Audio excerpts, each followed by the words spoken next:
नहमदुहु व नुसल्ली अला रसूलिहिल करीम अम्मा बाद अस्सलामु अलैकुम வரஹ்மத்துல்லாஹி தஆலா வ பரகாத்துஹு.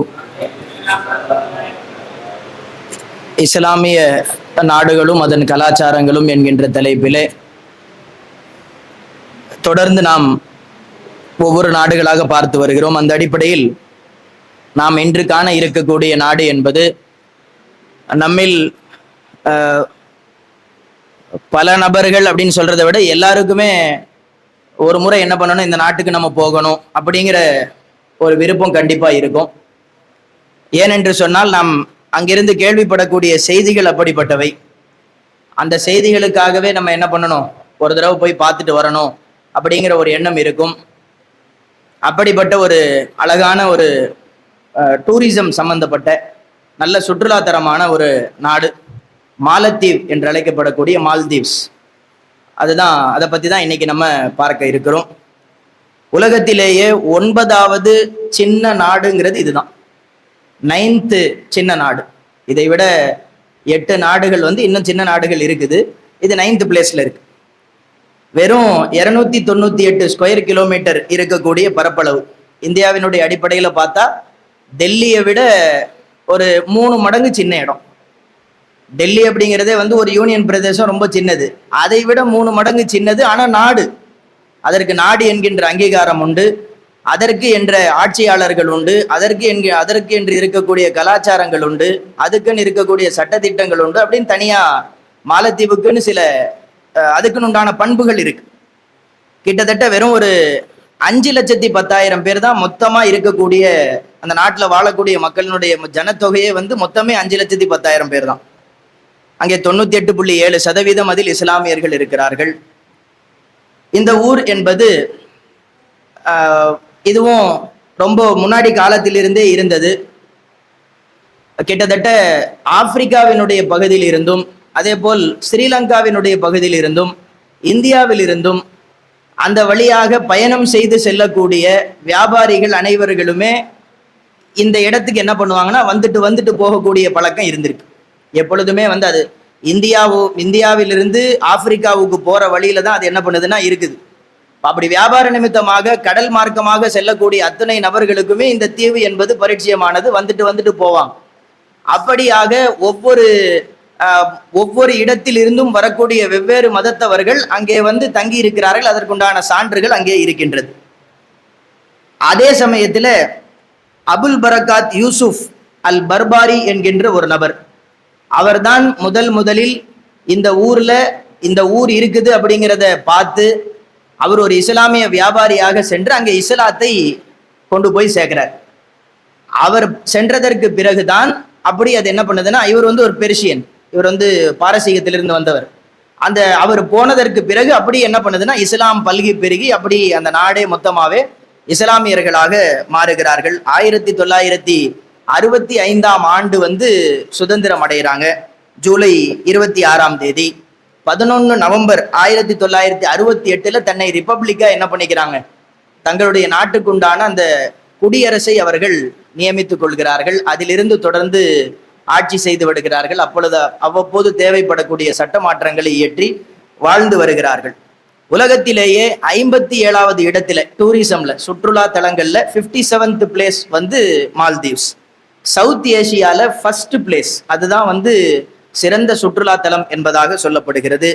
உலகத்திலேயே மிகவும் ஃப்ரெண்ட்லியஸ்ட் கண்ட்ரி அப்படின்னா அது மால்தீவ்ஸ்.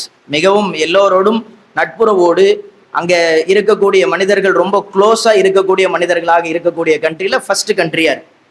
எக்கனாமிக்கலி பார்த்தா இவங்களுடைய முக்கியமான தொழில் என்பது மீன்பிடி தொழில், அதே சமயத்துல டூரிசம். இந்த 2 தான் இவங்களுடைய நாட்டுக்கு உண்டான வருமானத்திற்கு உண்டான வழி. அதில் 158வது இடத்துல உலகத்திலே இவர்கள் இருக்கிறார்கள். அதே சமயத்துல இவர்களுக்கு நம்ம வழக்கமாக பார்க்கக்கூடிய இவர்களினுடைய உணவு அமைப்பு அப்படின்னு பார்த்துக்கிட்டீங்கன்னா, கரூதியா அப்படின்னு என்று அழைக்கப்படக்கூடிய ஒரு சூப் இவங்க குடிக்கிறாங்க. அந்த சூப் என்பது மீனால் உருவாக்கப்பட்ட சூப். மீன் கூட சேர்த்து சில சில்லி, லெமன் இதெல்லாம் போட்டு உருவாக்கக்கூடிய ஒரு சூப். அது இவர்களினுடைய முக்கியமான ஒரு உணவாக இருக்கிறது. அதே போல் மஸ்ஹூனி அப்படிங்கிற ஒரு உணவு. அது என்ன அப்படின்னு சொன்னா, டூனா ஃபிஷ் நமக்கு தெரியும் இல்லையா, அந்த மீனையும் உடன் தேங்காயையும் சேர்த்து சாப்பிடக்கூடிய ஒரு உணவு மஸ்ஹூனி அப்படின்ற ஒரு உணவை இவங்க என்ன பண்றாங்க, சாப்பிடுறாங்க. அதே போல குல்ஹி அப்படிங்கிற ஒரு உணவு, அது வந்து ஃபிஷ் கேக்குன்னு சொல்றாங்க. கேக்குன்னா இனிப்பு இல்லை, அது வந்து மீன்ல வந்து சுருட்டி தயாரிக்கப்படக்கூடிய ஒரு பஜ்ஜி மாதிரியான ஒரு அமைப்பு. அதுக்கு பேர் வந்து ஃபிஷ் கேக்குன்னு சொல்லி சொல்றாங்க. அதே போல் ஸ்வீட்ஸ்ல பாத்தீங்கன்னா சாகு போந்தி பாய் அப்படிங்கிற ஒரு உணவு வந்து இவங்க என்ன பண்றாங்க, சாப்பிடுறாங்க. அது வந்து ஒரு புட்டிங், நம்ம ஊர்ல கிடைக்கக்கூடிய புட்டிங்கை போல ஒரு உணவு. அதே போல அலூவி பௌகிபா அப்படிங்கிற ஒரு ஸ்வீட் அவங்க சாப்பிட்றாங்க. இது என்ன அப்படின்னு சொன்னா ஆழ்வள்ளி கிழங்கோடு சர்க்கரையை இணைத்து அது கூட வந்து கோகனட் தேங்காயை போட்டு சாப்பிடக்கூடிய ஒரு ஸ்வீட்டுன்னு சொல்றாங்க. அதே போல் நம்ம ஊர்ல தயாரிக்கப்படக்கூடிய ஜிலேபி இருக்கு இல்லையா, அதை கொஞ்சம் வந்து அப்படியே மாடிஃபை பண்ணி இவங்க ஊர்ல வந்து ஜில்யாபி அப்படின்னு சொல்லி அதை என்ன பண்றாங்க, அவங்க சாப்பிடுறாங்க. இந்த ஊர்ல இருக்கக்கூடிய சில முக்கியமான தலங்கள் என்ன அப்படின்னு சொன்னா, இவங்களுடைய ஊர்ல அண்டர் வாட்டர் ரெஸ்டாரண்ட்னு ஒன்று இருக்குதான். நம்முடைய வாழ்க்கையில முடிஞ்சா ஒரு முறை போய் பார்க்கணும். இந்த மாதிரி அபூர்வங்களை சொல்றேன். அதாவது கடலுக்கு அடியிலேயே ரெஸ்டாரண்ட் ஒன்று என்ன பண்ணிருக்கிறாங்க, இவங்க உருவாக்கி வச்சிருக்கிறாங்க. அது ரொம்ப முக்கியமான இடம். ஆர்டிபிஷியல் பீச் அப்படிங்கிறது வந்து ஒன்று இருக்கு. அதே போல் சன் ஐலாண்ட் என்று அழைக்கப்படக்கூடிய ஒரு இடம் உண்டு. க்ளோயிங் பீச் அப்படின்னு சொல்லி அப்படி இரவுல மின்னக்கூடிய பீச் அப்படின்றது இவங்களுடைய ஊர்ல வந்து முக்கியமான அமைப்பா இருக்கு. அதே போல் இவர்களினுடைய முக்கியமான பணி, அந்த ஊர்ல இருக்கக்கூடிய ஆட்கள் செய்யக்கூடிய வேலைகள்ல ரொம்ப முக்கியமான வேலை போட்டு தயாரிக்கக்கூடிய பணி இவங்க என்ன பண்றாங்க, செய்யறாங்க. அந்த போட்டுக்கு பேர் வந்து இவங்க தோனின்னு வச்சிருக்கிறாங்க. நம்ம வந்து தோனின்னு சொல்லுவோம் இல்லையா, அது அப்படி அவங்க வந்து அதுல வந்து டீயை தூக்கிட்டு டீயை போட்டு தோனி அப்படின்னு என்ன பண்றாங்கன்னா அவங்க பயன்படுத்துறாங்க. இந்த ஊருக்கு அப்படின்ற ஸ்போர்ட்ஸ் பாத்தீங்கன்னா பீச் வாலிபால், பீச் ஃபுட்பால், இது வந்து இவங்களுடைய ஊர்ல வந்து ரொம்ப ஃபேமஸான ஸ்போர்ட். அதே போல் பேட்மிண்டன், இந்த கூடை அதுக்கு பேர் என்ன, அது பேட்மிண்டன் விளையாடக்கூடியவங்களாகவும் இருக்கிறாங்க. அதே போல வந்து இவங்களுக்கு உண்டான பெருநாட்களுக்கு உண்டான ஒரு சிறப்பு உணவாக கந்தி என்று அழைக்கப்படக்கூடிய ஒரு ஸ்வீட் இவங்க குடிக்கிறாங்க. அது என்னன்னா நம்ம ஊர்ல வந்து கீர் அப்படின்னு சொல்லுவோம், பால் அது கூட வந்து அரிசி எல்லாம் போட்டு ஃபிர்னி அப்படின்லாம் சொல்லுவாங்க இல்லையா, அந்த மாதிரி ஒரு உணவை வந்து இவங்க சாப்பிட்றாங்க. அது வந்து இவங்களுடைய நேஷனல் ட்ரிங்க் அப்படின்ற மாதிரியும் சொல்லப்படுது. அதே போல ருக்குரா அப்படிங்கிற ஒரு உணவையும் இவங்க என்ன பண்றாங்கன்னா சாப்பிட்றாங்க. அது என்னன்னா கல்லுன்னு சொல்றோம் இல்லையா, அதுதான், வேற ஒன்றும் இல்லை. பதநீர் அல்லது கல் அந்த மாதிரி நம்ம சொல்லுவோம் இல்லையா, அது எது வேணுமோ நம்ம வச்சுக்கலாம். இவர்களுடைய நாட்டில முழுக்க முழுக்க மது என்பது தடை செய்யப்பட்டது. ஆனால் டூரிசம் அப்படின்றதுனால வந்து ஒரு சில குறிப்பிட்ட லைசன்ஸ்டு ரெசார்ட்களுக்கு மட்டும் அந்த அனுமதி கொடுக்கப்பட்டிருக்கிறது. இவர்களுடைய நாட்டிலே தமிழ், அரபிக், அதே போல சிங்கள மொழிகளை இவங்க என்ன பண்றாங்க, பேசுறாங்க. திருமண அடிப்படையில பார்த்தோம் அப்படின்னு சொன்னா ஆப்பிரிக்கன் டான்ஸ் இவங்க என்ன பண்ணுவாங்கன்னா ஃபாலோ பண்ணி இவர்களுடைய திருமண அந்த மேரேஜ் கல்ச்சர்ல வந்து அது இருக்குது.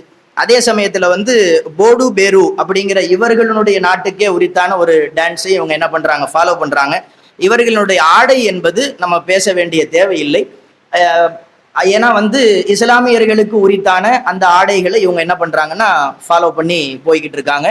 வாழ்வில் இப்படிப்பட்ட ஒரு சில நாடுகளை நாமும் சென்று பார்த்து அவர்களுடைய கலாச்சாரங்களை நாமும் பார்த்து பழகக்கூடிய வாய்ப்புகளை வல்ல அல்லாஹு ஜல்ல சுப்ஹானஹு தஆலா எனக்கும் உங்களுக்கும் தந்தரல் புரிவானாக. வாஹிரு தாவானா அல்ஹம்துலில்லாஹி ரப்பில் ஆலமீன்.